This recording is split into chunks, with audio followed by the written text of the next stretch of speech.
Welcome, everyone, to TJ and the Grumpy Old Man, a twice-a-week sports podcast.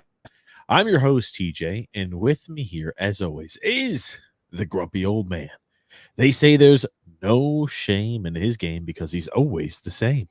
That's me. And with us here, the comment king, the magnificent Son X. X time. Let's get it. Come on. It's X time, he says. Let's get it. For those of you who are new to the channel and you happen to stumble across this podcast, we welcome you with open arms. This is a twice a week all sports podcast where we talk anything and everything sports on the show. We talk NFL, we talk MLB, we talk college athletics, we talk NBA, we talk, I'd say, European football. We talk anything and everything sports on this show. So if you're new to the channel and you like the content that we discuss, you like the conversations that we have, make sure to do a few things for me. Make sure to subscribe on YouTube so you don't miss out on any of our further podcasts. And also like the video, right? Because if you like the video, that lets me know that you like the content that we're putting out. So make sure, again, to subscribe on YouTube and to like the video. For today's podcast, we got quite a big few items to discuss here, guys. This week is the week of the NFL Divisional Rounds, the NFL Divisional Playoff Rounds over here. Big games that are happening this weekend, and then you got a big game going on right now. We're going live during the Chiefs and the Buffalo Bills game. It's going to be a barn burner. I have that feeling. Why do we have to watch that skank Taylor Swift and some whatever that sloppy other pig that's with her? Why are they on the TV all the time? That's what I want to know. Because they want to drive the actual fan base, the NFL, away.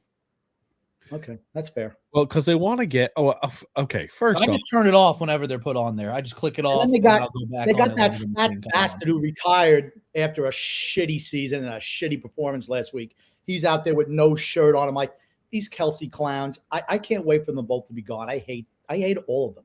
Well, I will say that Jason Kelsey, I didn't dislike him, but I don't know why he's drinking shirtless. I don't know why he's drinking shirtless in the press box. Because he wants to be a good example for his kids. His women, his girls. Doesn't he have old girls? Maybe that's what he thinks they should do. Run around with their shirts off, drinking beer. Oh, Grumpy. Well, let's get on topic before we let Grumpy try to go ahead and take us to someplace we shouldn't go. We do have a lot to discuss. We do have the NFL Divisional Round to talk about. There's some college hoops that we're going to talk about here today. I don't know. Maybe I'm wearing a hat for a specific reason. So we're going to talk about some college hoops. We're going to be talking about some world football. We're going to be talking about some NHL. We got a lot of things to cover. And I think, a great starting point for us here is to discuss what's happened so far this week of the NFL Divisional Round of the playoffs. The first game was the Houston Texans against the Baltimore Ravens. And I'll tell you this much. The Houston Texans were close, I think, at halftime, and then the Ravens started to really turn it on. Ravens took care of business. They had control that entire game. Yeah, okay. Houston, it was tied 10-10 at half. Due to one play, a punt return for a touchdown. That's it. That was their only score, other than a field goal. Okay, calm down, X. A lot of these playoff games, particularly teams that had a bye the week before, a lot of times I think they come out a little rusty to start the game and then they pick it up. And Baltimore moved the ball pretty much at will. I didn't think their offensive line held. They gave up quite a few sacks early against the Texans. As X said, Baltimore really had the game under control, and then they have a punt. The long snapper, I don't know what he was doing. He just leaves his lane or runs past the guy right up the gut, touchdown. That was it for the Houston offense. That was it for the Houston offense. They scored. I think their first drive, they had a field goal, and they had that punt return, and that was it.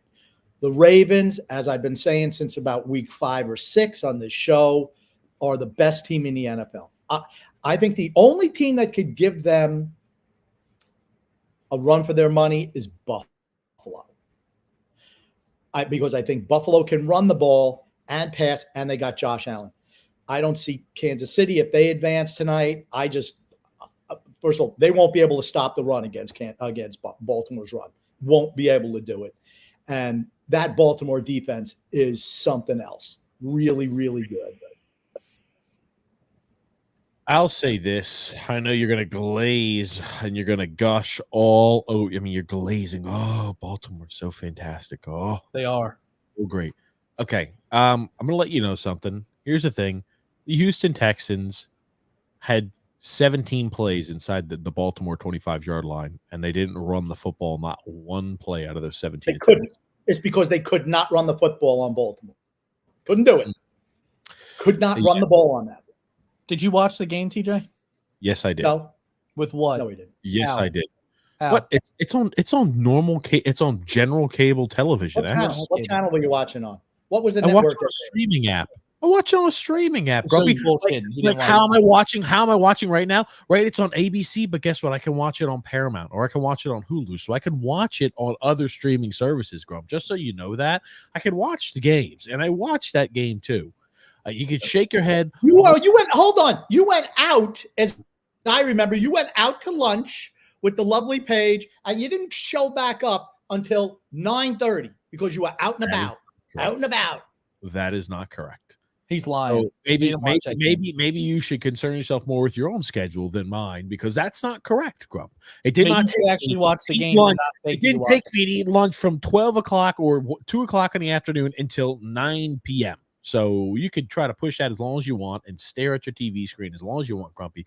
It won't make it any more true. Oh, don't start. This game is on. I guarantee you, while you're spouting ridiculous lies, I'm going to be watching that game. I'm not. You are just you just love. Oh, the Ravens are so great. The Ravens are the best team in the league this year. They're not. They're not. Who's better than the Ravens? Here's the thing. I think both the Chiefs or the Bills beat the Ravens next week. Oh my God. Okay. Well, we'll just agree to disagree. So, how is your picks going for this week? I'm 2-1. You had so who did you pick? The Lions, and I had the 49ers. So I'm 2-1. Okay.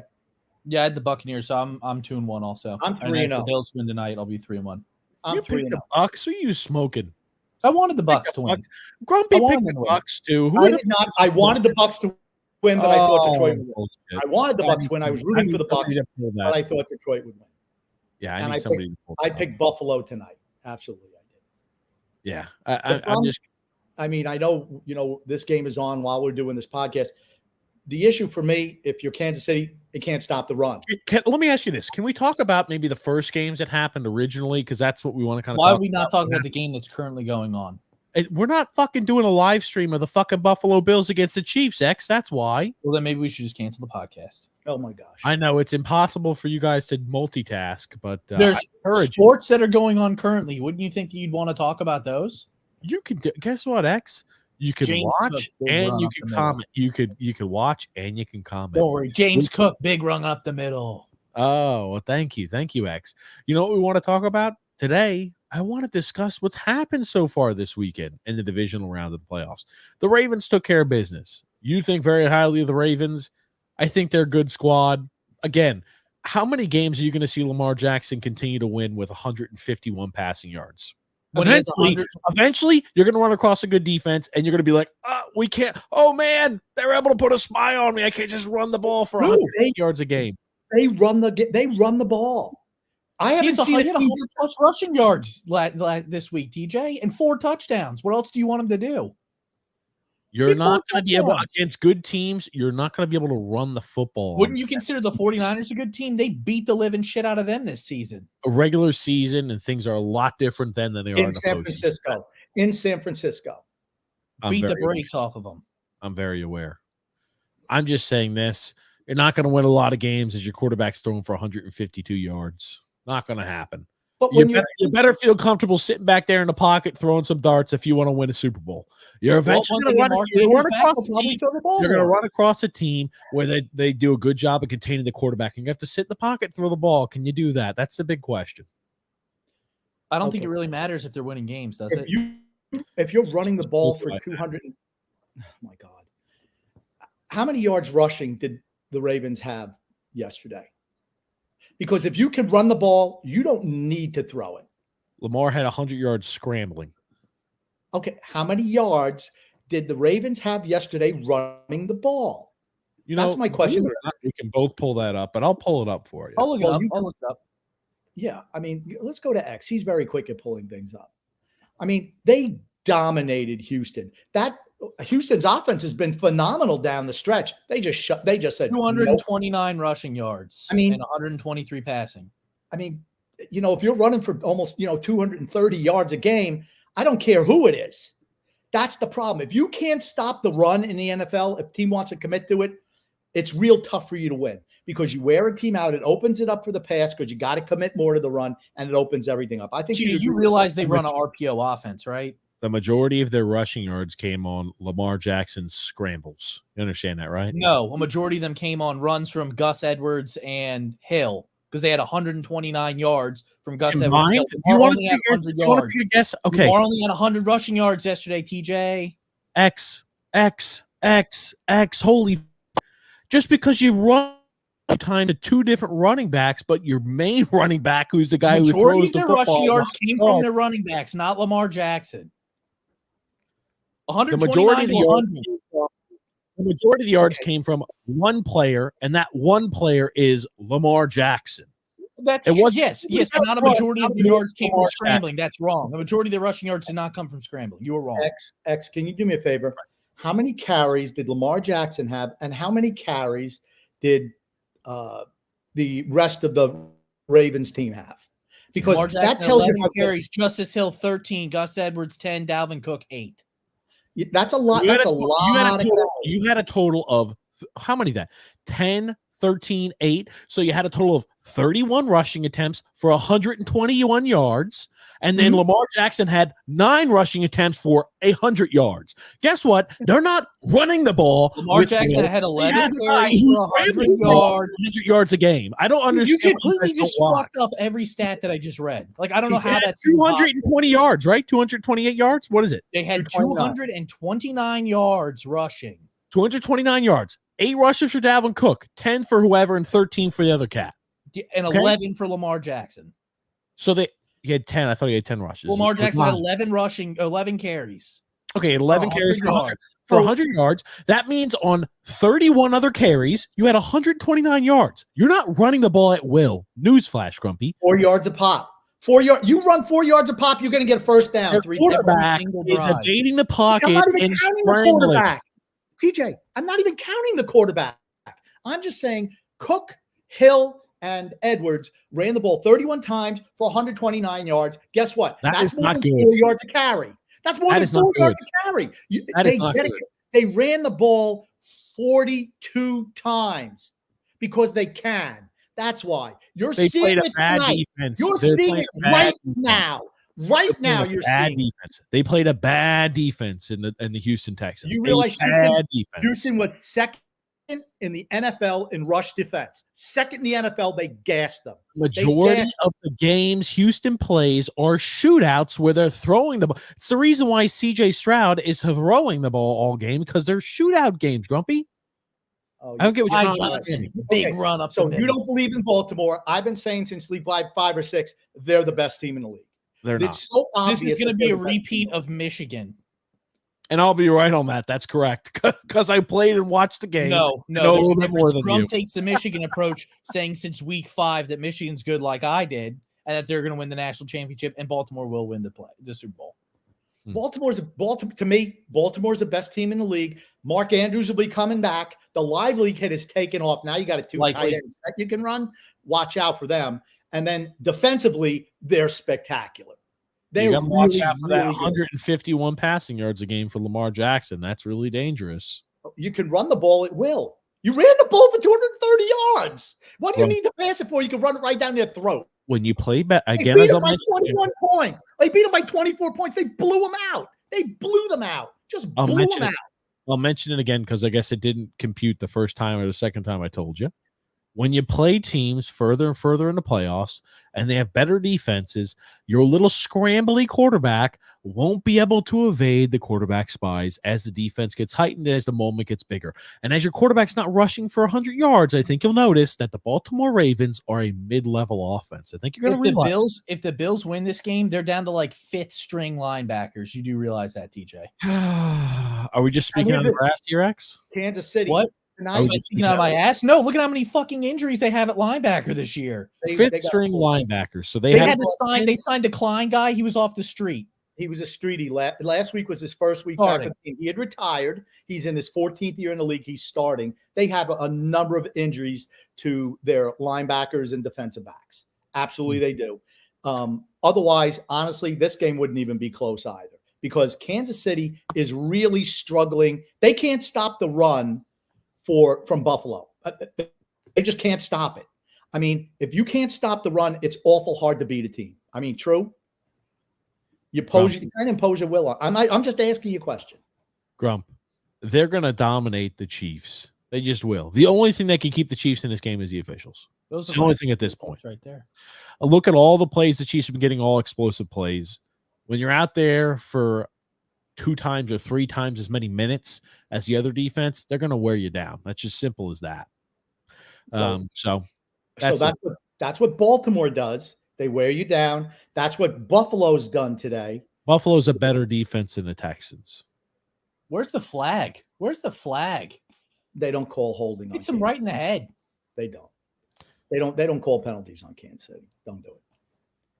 Yep, of course they don't pan to that. Any response to that, or did we not listen? I believe in Baltimore. You don't. I've been saying since question. We did not listen. We're too busy watching the game. Okay. Good to know. I don't think that much of them. You do fantastic. They'll lose next week to either the Chiefs or the Bills. That's simple. I think the only team that has a shot to beat them is the Buffalo. That's it. The only team that has a chance to beat them. I don't think Kansas City can because Baltimore's defense is just too damn good. Baltimore's defense, that's what sets them apart is their defense. They were the best defense in the league this year for a reason. That Patrick Queen is like, he's on a mission. Roquan Smith, they're really good defensively. You can poo-poo it all you want. I've seen a lot of their games. They're really, really good defensively. That's all I'm saying. I'll just take your word about as much as I took the Washington Huskies. You watched all their games, and that was so great. God. So I'll just take your word for that too, Grump. They just called a bullshit delay game with 1 second still left on the play clock. Are you going to X? I'm watching the fucking game, DJ. What does that provide to the conversation we're currently having? It provides current up-to-date stats on what's going on with the game. Yeah. Touchdown? Yeah. Touchdown! Bills! Again. Bills Mafia. Josh Allen. Stallion. I thought this Snead was some type of fantastic cornerback. Isn't that what I've heard? Fantastic cornerback. Some little number 10, that 4th string wide receiver just beat his ass to the corner. Touchdown. Dude. Yeah, they're without Gabe Davis as well, Buffalo. Yeah. Buffalo's banged up. That's one thing. You play Pittsburgh, it's always going to be a physical game, always. And I think those are the type of games where you get a whole bunch of injuries. They got a whole bunch of injuries last week against Pittsburgh. It was a super physical game. This is, like I said, the fact that Kansas City's going to have to stop the run from them to win this game. I don't think any team can win if you can't stop the run. I just don't. Not with Josh Allen at quarterback. We'll touch that on it later. So you don't believe in whatever you want, buddy. You just do whatever you want on the show. You can just talk whatever the fuck you want to talk about, man. If you just want to talk about the Bills, just do what the fuck you guys want to do. Here's the thing. I prepare. Let's get to some comments. And all you're doing is just fucking watching TV. Enjoy. I don't give a fuck. The game's going on. Okay. All I'm saying is you want to talk about. We're not doing a live stream of the fucking game. I don't understand. Okay. You want to talk about yesterday? Baltimore dominated Houston. They showed why they're the best team in the league and have been all year. Their strength of victory was the highest of, I think Pittsburgh had the highest strength of victory. They were the second. Then it was the Ravens. What do Pittsburgh and the Ravens share together? They play in the same conference. Oh, okay, gotcha. Because guess what? Every single team in the division had a winning record. That's why they had the highest strength of schedule. They played the Bengals, right? You look at the Bengals. Oh, they played the majority of the season without Joe Burrow. Look at the Steelers. Well, they never had a quarterback all season long. You look at the Browns. They didn't have a quarterback with a banged up, miserable Deshaun Watson and a freaking carcass they rolled out there of Joe Flacco. Every single one of those teams, despite their record, were paper tigers, my friend. And they played those teams twice every single time this year. So I just think it says something when your strength of schedule is like 100 points higher than any of the other teams. I think it says Steelers something. Are the best team. The highest strength of schedule wins all year long. The Steelers, baby. Congratulations. Steelers are the best team in the league this year. Okay. You don't believe in Baltimore. I do. We'll find out who's proven right. That's all. He doesn't like Baltimore because they knocked off his little pussy boy, Kenny Spickett. He wasn't even in the game. I'm not a Steelers He's lost fan. his job. That's right. I'm not a Steelers fan. You guys are blind. You're like fans when you watch the game, unfortunately. You don't actually watch for the actual nuts and bolts of the game.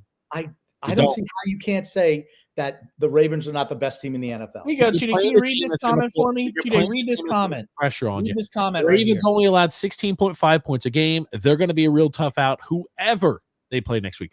Absolutely. Again. So the Ravens this year played. No, you can leave that comment up there, X. Right. The Ravens this year played a Cincinnati Bengals team without Joe Burrow. Are the Bengals better with Joe Burrow or worse with Joe Burrow in the offense? What do you think?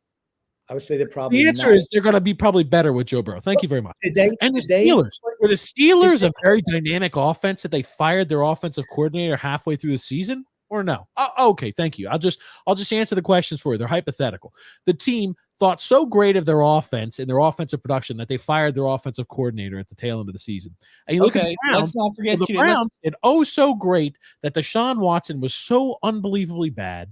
He wound up being out for the entire year with an injury. He got hurt. He lost Nick Chubb. Even when he was playing, he wasn't playing well. That's fine. Injured. They lost Nick Chubb. They lost Nick Chubb the first week of the season, and then they brought in Joe Flacco, who's been retired for how many years? Like, you know what? It explains as to why their defense's numbers were so great. It's because they have a lot of things that went their way this year, and you'll see it. Okay, it happens all the time. That's fine today. Let's not mention that they beat the Lions this year 38-6. They beat the 49ers this year 33-19. They beat the Jaguars. Jaguars were trash 23-7. The Rams game was close 37-31. But they beat the Lions, who are going to the NFC Championship, and the 49ers, who are going to the NFC Championship, and they held them both to 19 and 6 points. I don't see how you can say they're a shitty team I just want to talk about their losses. Can we talk about their losses? They lost to Indianapolis in overtime. That was a coach's loss. They lost to Pittsburgh 17-10. Okay. Wow. Better watch out for that great Lamar Jackson. They lost to Cleveland 33-31. And the last week against Pittsburgh, they lost again when they didn't play anyone. I'm just saying that they beat everyone else, and most of them pretty handily. They're a really good team. I just think you're underselling how good they are. That's all. They don't have an offense. They don't have an offense. You're not going to win games in the postseason if you have a quarterback who can't throw the football. They don't have a QB that can throw the ball. Good luck. Good luck. Because guess what? As the games and the teams and the opponents get better, your defensive linemen are going to get a little bit more stouter out there in front of the line. And guess what? They're going to hold their lanes a little better. And guess what? They're going to get a little more pressure on Lamar Jackson's face. And guess what? You're not going to be able to scramble for 100 yards a game. Okay, but TJ, they were fourth in the league in scoring and first in the league in points against. I don't see how you just dismiss them. You said they can't score. They were fourth in the league in scoring. I mean, I don't know. Yeah, you had Dallas, Miami, the 49ers, and Baltimore. I mean, and they just destroyed the 49ers, crushed them. The 49ers would beat them in a rematch. I think Brock Purdy will throw for 5 interceptions if they play him again. The 49ers would beat the Ravens in a rematch. That simple. They just shut down a lot of good teams. I just think you're selling them short. That's all. Okay. They shut down the two teams in the NFC Championship. Yeah, I'm just going to let you know that. How many points did the 49ers have? And I thought the 49ers had a poor game plan. I think they went away from the run too early, and that's what caused the struggles. They couldn't stop the run. They couldn't stop the run against them. They had 19 points, the 49ers. Yeah, and some of them were late. They were late points. That game was the 49ers would beat the Ravens in a rematch. Yeah, one of their touchdowns was a Sam Darnold touchdown at the end of the game where they put in backups. That game was over at half. They destroyed them. It wasn't even close. The 49ers didn't come out to play that game. That simple. The 49ers didn't come out to play a home game. 30 through 4 interceptions. How many of those were tip passes? They still count as interceptions. What the fuck is that? You know what, Baltimore? If your guys are catching the football, then it doesn't happen. Just like if your guys catching the football, like it was in the Buccaneers game, or maybe they're shitty passes thrown behind the player. Do you want to know what Baltimore does better than anybody in the league? they deflect passes. They talked about it on yesterday's game if you cared to watch it. They're really good at deflecting passes at the line. You know what else they did yesterday? They also block field goals. They're really good at something that they work on, and they're really good at it. I'm just saying you're selling them short. The best team in the NFL this year, and they have been the best team in the NFL. You're just selling them short, in my opinion. That's all. Well, you'll see. You'll see again. They'll lose this week in the AFC Championship game, and you'll be like, "Oh no, what happened? What happened? What happened to the Ravens?" And you'll see another fantastic game of 150 to 200 yards passing of Lamar Jackson and a lackluster offensive performance. Because as soon as you go and you're no longer in the lead, they can't run the football like that. Team jumps out to an early lead, they're done. Simple as that. Again, they have the best defense in the league. Their defense is the best in the league. They're not going to be playing the Cleveland Browns. You're not going to be playing San Francisco or Detroit or all the other teams they beat who put up a shitload of points. Houston, like these teams scored points this year. But they got shut down by Baltimore. That's all I'm saying. San Fran's a much better team playing with a lead, as most teams are, and I don't think they have the quarterback power to come back from large deficits. Who? San Francisco? Yeah, that's correct. I think the Bills do, and I think the Chiefs do too. Those are both teams with elite level quarterback talent that absolutely can come back from large deficits. The Ravens aren't one of those teams. Baltimore's defense is just too good. The best defense. They're the best defense in the league they have been all year. 60-something sacks. I mean, they're really good. I just think you're selling them short. The only caveat is the coach, because he does some dumb stuff sometimes. So we disagree on the Ravens. That's fine. Now, the second game of that evening, you had the 49ers, who won in comeback fashion. The Green Bay Packers found a way to choke that game away, and Jordan Love showed up as a wilting flower, as you would expect, and a missed field goal and poor coaching decisions, and the wheels just fell off of the Green Bay Packers in a game, honestly, where I think they were the better team for the majority of the game, and they found a way to lose. And the 49ers, despite being outplayed for, I'd say, the vast majority of the game, found a way to win. And that's sometimes what winners do. Well, here's the thing, right? And the guy I was most disappointed was Matt LaFleur. Honestly, he made a comment about his kicker after the game. He's like, every time he goes out there for a kick, I just pray. You know what, dude? Maybe you should have prayed before you started going for it in the first quarter on 4th and 1 instead of just taking the chippy field goal, okay? Then maybe there's no pressure on the kid at the end of the game. You put your team up by 10 and the game's over.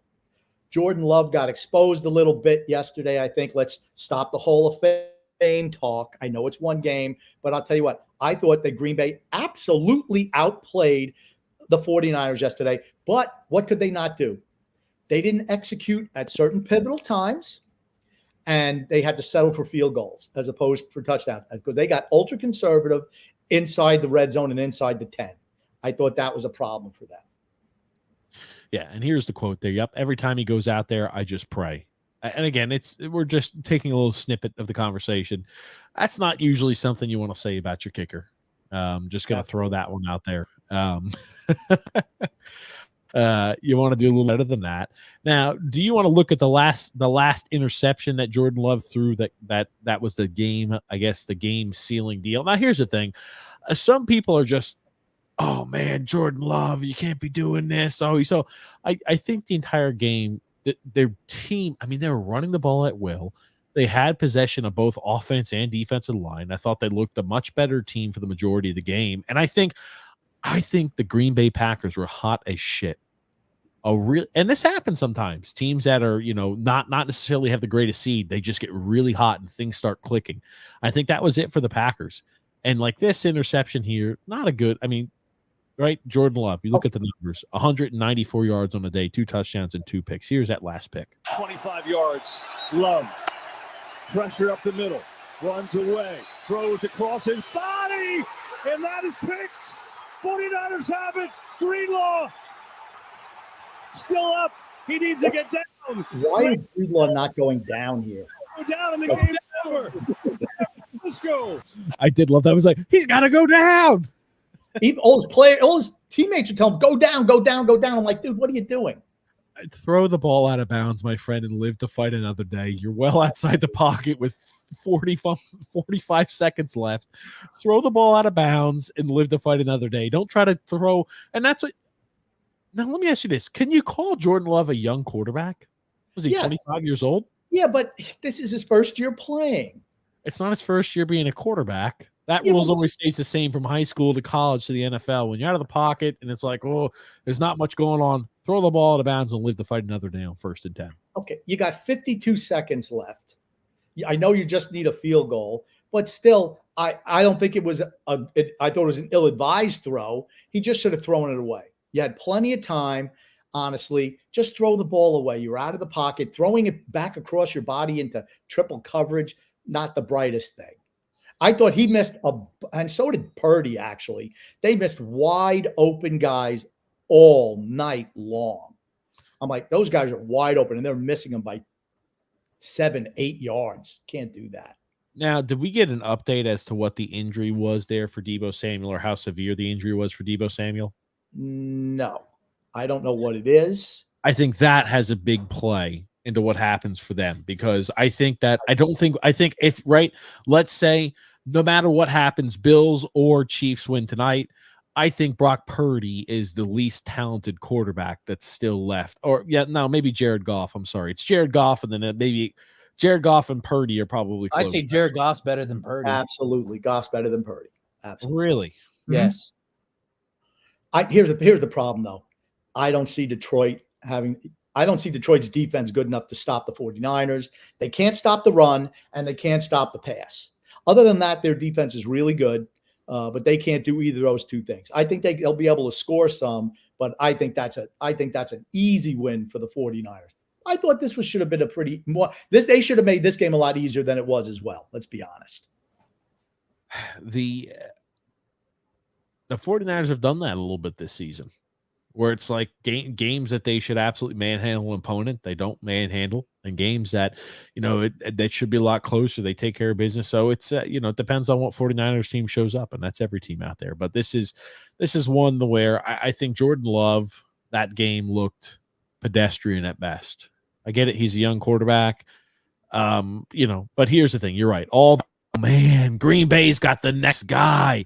They've got themselves the next QB. Oh, things are so great in Green Bay. I'm not sure I'm willing to commit to that just quite yet. We played a shitty Cowboys team. Okay. I just want to say that I think that Jordan Love against the Cowboys, those guys were wide open all over the field. Correct. That game didn't mean much to me. I still think he's good. Okay. Everyone wants to rush to judgment. Everything's a rush to judgment. Let's wait a little bit. I thought he played well down the stretch for Green Bay. I thought yesterday he missed a boatload of wide open guys. I thought his decision-making was not good. Maybe the moment was just a little big for him. It's the biggest game he ever played in yesterday. And I think he got just exposed a little bit. But like I said, he's still a young guy. First year as a starting quarterback. I think the arrow is absolutely pointing up for the Green Bay Packers, without a doubt. One of the youngest teams in the league. Let's not forget to mention the fact that their defense for Green Bay in that game should have had 2 interceptions that hit them right in the hands, and they just couldn't catch a ball. They made those interceptions against the Cowboys. But what is it about? It's about executing.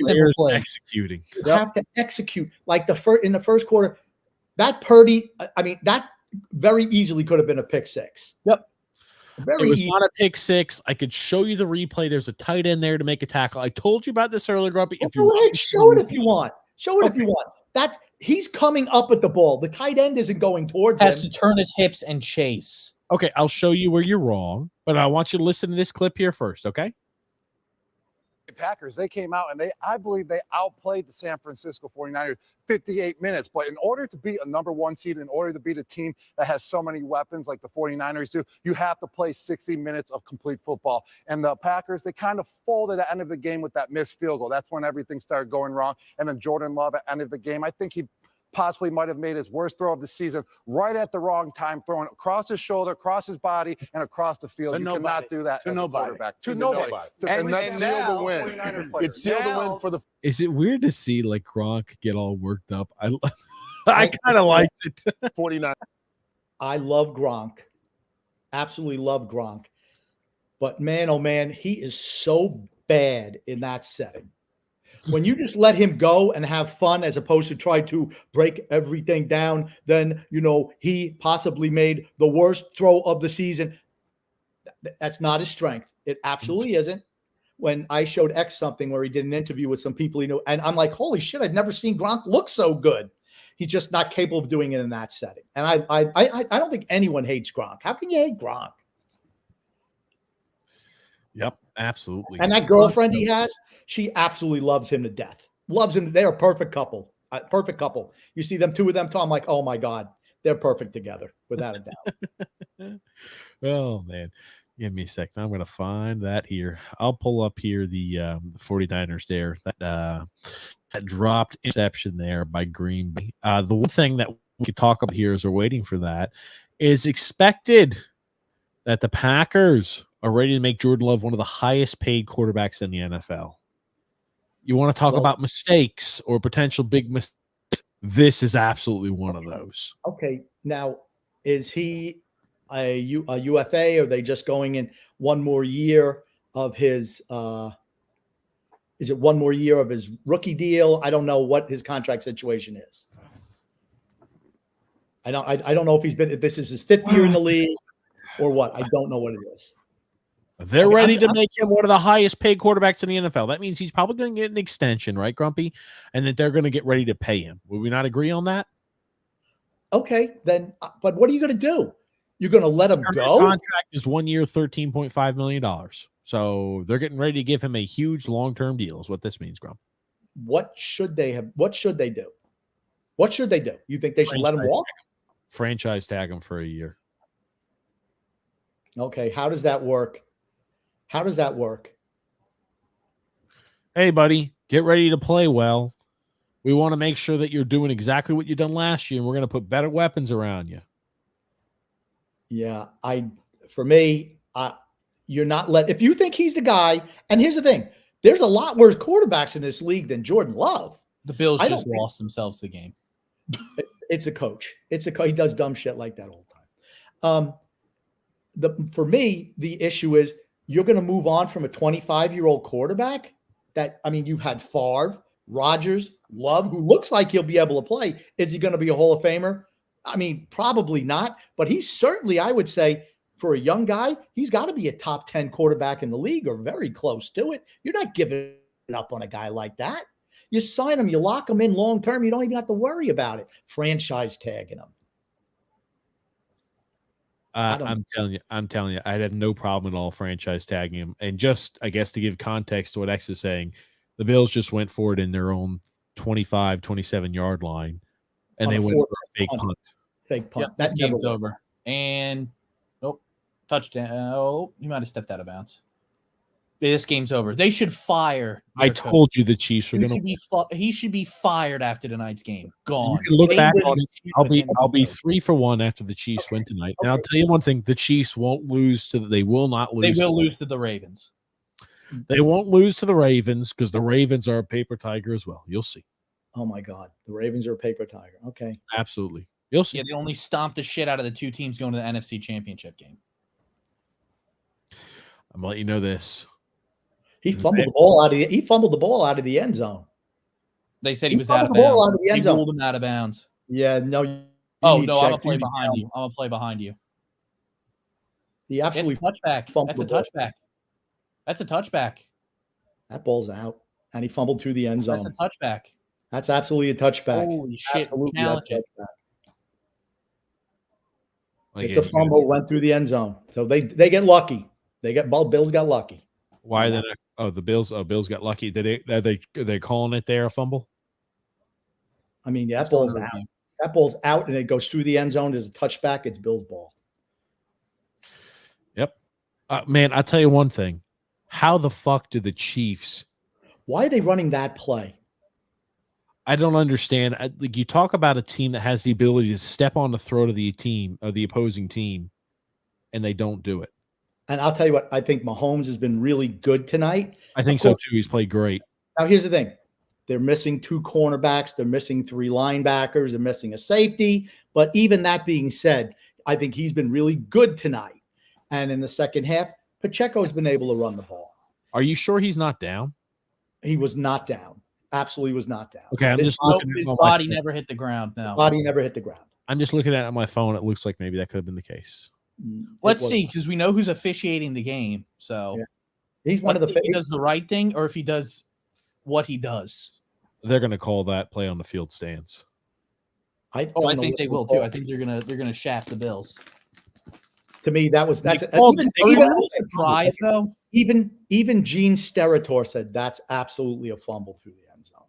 Okay. Are we even surprised though? When the NFL talking head says it, I mean, they never go. Believe me, they never go out on a limb ever. Anyway, so the thing I'll mention here, the 49ers, I think more consistent play from Brock Purdy is needed. The majority of the 49ers struggles came, the Packers had a few really big explosive plays, and Aaron Jones, I thought, had a hell of a day for the Packers. Yes, he did. He ran very well. I thought he had a hell of a day. One of the best performances I've seen from him this year. He's been good down the stretch. I thought he was a little sketch early, but then he got hot down the end again. That's a game, honestly, Green Bay's coach lost in the game. Tentative in the red zone. Then, hey, we're going to go for it on fourth down. I'm like, I mean, when you're the road team, put points on the board. Go up 6-0. No, don't do something stupid. You're the underdog, and it wound up costing them. I mean, not for certain. I thought Green Bay outplayed San Francisco. I thought the loss of Debo showed you Purdy really needs all his weapons out there. He really does. I agree. Because Green Bay's defense is not great. They could not stop beating a 7 seed. They could not. Well, but they're hot. When teams get hot, it's a little bit different at the end. And they got hot at the end. But Green Bay could not stop McCaffrey on the run. Like I said, I thought he was sloppy with the ball yesterday. I mean, he had guys wide open. He was just missing them. I don't think much of him as a quarterback. I mean, this team can win with him.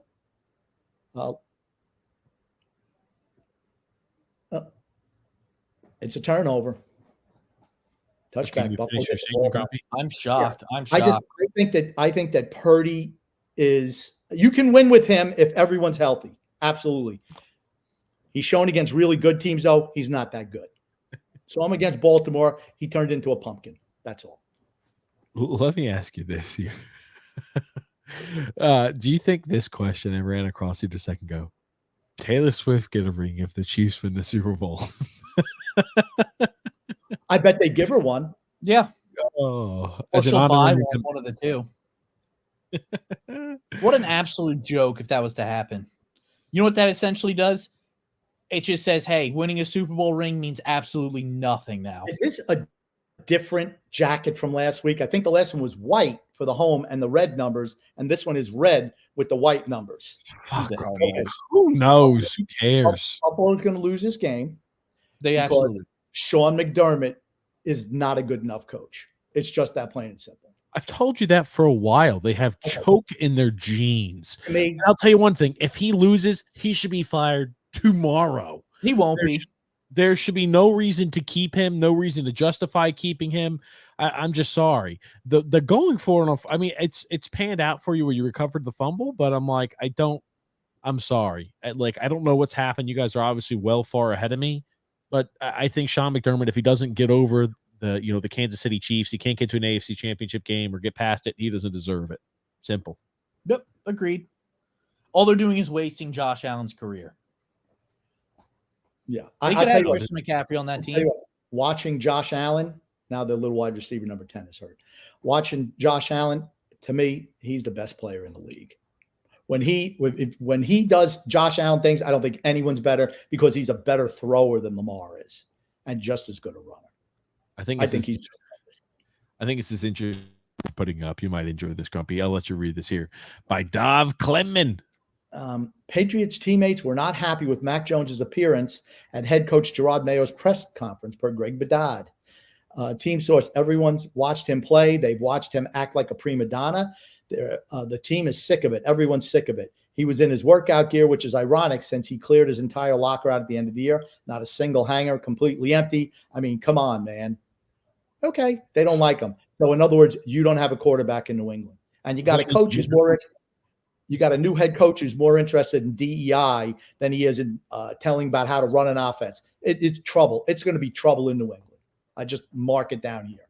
One thing, Belichick, yeah, maybe he was an asshole in interviews, but you know that he had that team buttoned up.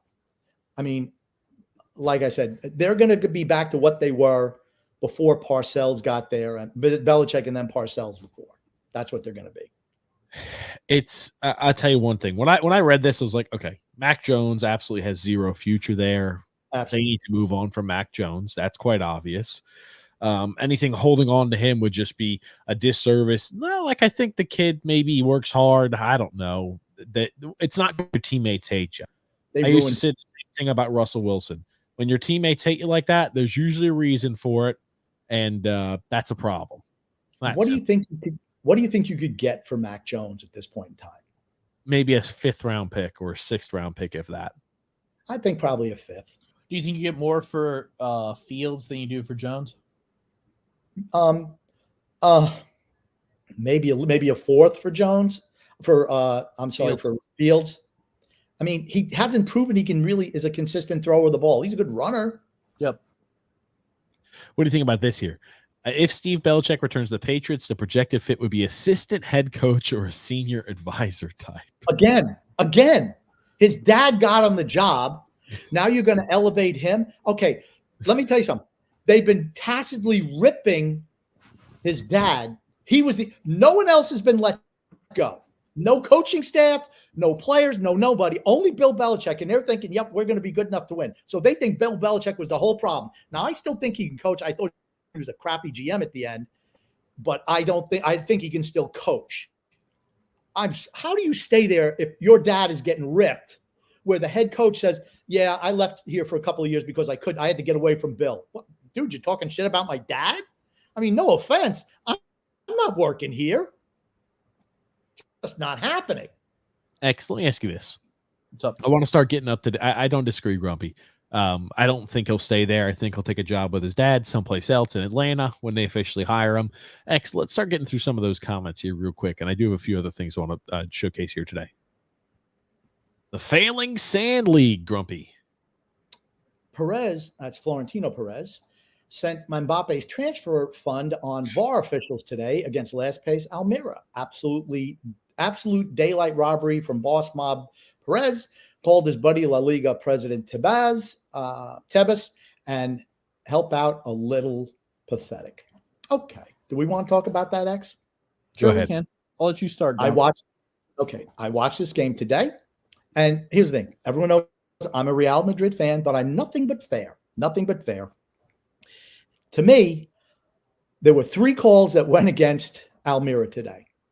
It reminded me a lot of how Barca gets an awful lot of calls with VAR. I do not like VAR, first of all. I thought Almira, I'm not going to say that the calls were incorrect. I'm just going to say that I don't think the referee called everything consistently. I thought Almira being the worst team in La Liga, I think that hurt them. And I think Real Madrid absolutely benefited from those calls today. They had a similar call on both sides, one for Almira, one for Real, and both of them went Real's way. I'm just like, yeah. And I even told you, X, remember what I said? I know you'd be losing your mind if it was like I said, put your shoe on the other foot test. If it was the other way, you would have lost your mind. I felt absolutely without a doubt that Almira got screwed on a couple. Here's the thing. The calls might have been technically correct, but I would have had a hard time overturning them, and everyone went against Almira, which I thought was not right. Yep. Yeah, no, I agree. I don't think the calls were great. But my point is, where was that same energy when Croatia had a handball in the box against Brazil in the World Cup for Brazil to not advance? I don't care about VAR. I don't like VAR. First of all, I don't like VAR either. I think VAR should be taken out of the game. I don't think it does anything. It is no benefit. I look at it this way. If you can't make if you can't make a call within 15 seconds, I hate when they micromanage. Oh, well, look, his fingernail is a little bit in front. No. Let the officials call the game. If it's egregious, okay, no problem, overruled. Other than that, let it go. It slows the game down.